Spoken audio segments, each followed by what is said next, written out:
Maghubad ko karon sa palad ni Sol. Og daghang salamat Sol sa imuhang pagsalig ni hubad. Akong hubaron karon ang imuhang palad.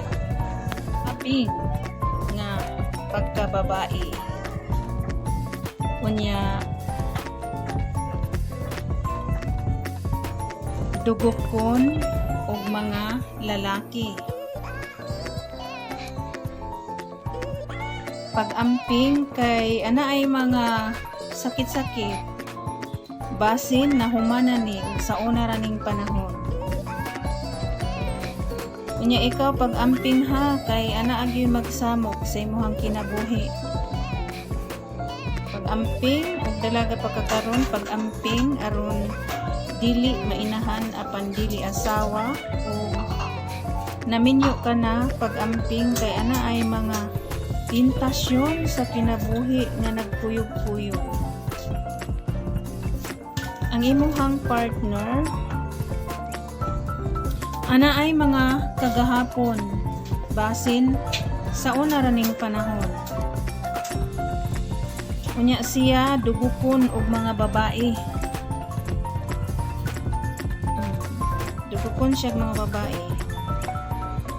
O pag naminyo nagkakaroon pag-ampo kanunay kay ana ay mga tentasyon sa imong partner nga grabe yung tentasyon sa kinabuhi niya.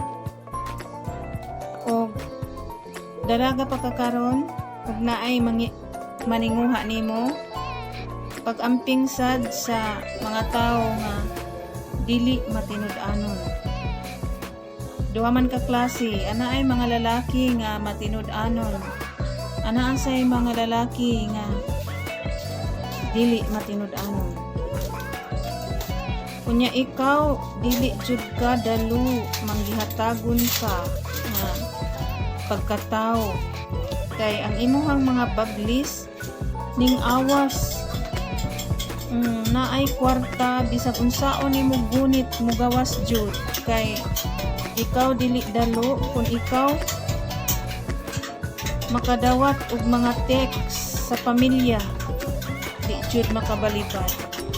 Mangita jud og paagi nga makakita jud og kwarta. Grabe jud kakuan kadaghag karas. Nangawas jud ang mga karas. Naay kwarta mangawas kay ug naasay mo kuan mobaylo magpabaylo sad. Unya ana asay daghang masina nimo sa imuhang paningabuhi. Sagdihi lang ng masina kay natural ra nas tao kaya di man magkaparehagod. Maunay kuan siya nga maningkamot. Ang imuhang kumingking ning tupong sa baglis sa imuhang tapad. Ang imuhang paningabuhi sakto ra. O paningkamot kay ana ay mga kaasinsuhan sa kinabuhi nga dili nimo damhon. Ana ay mga kwarta nga moabot sa imong kinabuhi nga wala nimo damha. Unya ikaw taas kag plano baya sa imong kinabuhi. Nya ikaw maayo baya kas negosyo. Pag negosyo kay maayo ka dihang dapita.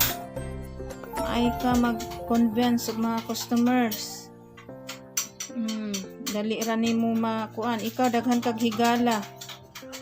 Kay maayo man ka mo sell stock, maayo ka mamaba. Mauna nga ang mga tao musina jud. Unya ikaw ha og gusto ra ba jud ka og nakay anak, mga anak gusto jud ka nga ang imuhang mga anak maprofessional tanan. Paningkamot lang jud kay may kumo sa mga pag-ampo, paningkamot ug pag-ampo kay mao na si Jay sikreto sa akong kalampusan. Nya, ikaw luoran. Pero dali ra sad po ka maulian. Ang gihatagon jud ka sa imong mga ginikanan ug maigsuon, bahalag walay imo. Basta naa sila. Ing-ana ka nga pagkatao. Nya, ikaw usahay. Dali ra pud masapot pero dali ra maulian. Nya, ikaw mapinanggaon jud kag mga ginikanan ug mga igsuon. Nya, ikaw sa dali ra sad po ka mosalig. Dali ra ka mosalig og mga tao. Obserbahe sa. Mao nay hubad sa imuhang palad ha. Ana ay mga kalampusan sa imuhang kinabuhi ug wala nimo adto sa imong mga anak.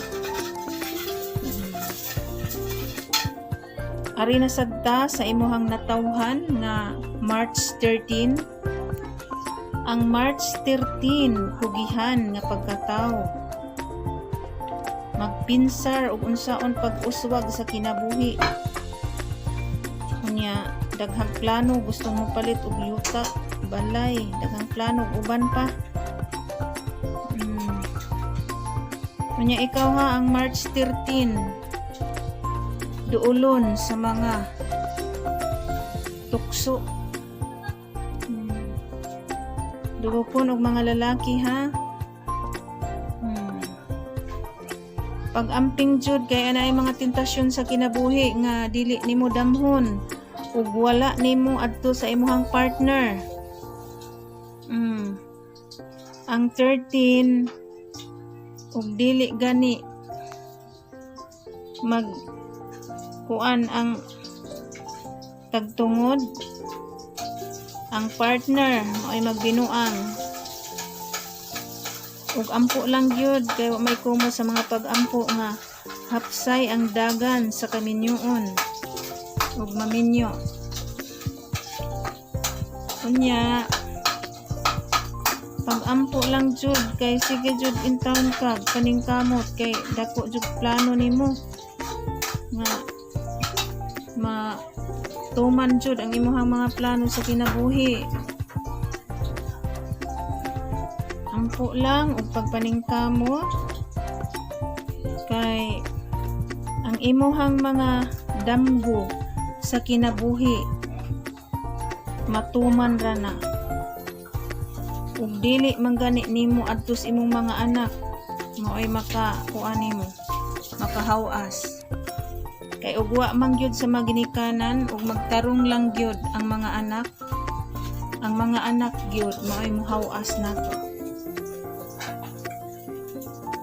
Maunay hubad ha sa imuhang palad ug natawhan, ikaw labing. Unya, manggihatagon ana ay grasya moabot sa imong kinabuhi nga dili lang na nimo damhon, na ay kwarta moabot sa imong kinabuhi nga wala nimo damha. O pag-amping sa kaminyoon kay ana ay mga tentasyon ug wala nimo adto sa imong partner. Ampo lang gyud aron dili maguba ang ato ang kaminyoon. Ug bahin sa balay ug yuta maabot ra na nimo. Maunay hubad ha sa imong palad ug natawhan ug daghang salamat sa imong pagsalig. Amping kanunay ug daghang salamat sa tanan sa paghapit nimo sa ako ang live Swag 11 Swag Ema 11 ba to? ug mo shout out ko sa ato ang kabarangay tanan sa tanang mga maritis. Shout out ko sa ato ang kapitana nga si Inday Kanunay Vlog, ang atong kagawad nga si Catherine Viga, ug mo shout out ko ni Bustubo, ni Maoy ug ni Braveheart. Daghang salamat ug God bless natong tanan. Maayong buntag.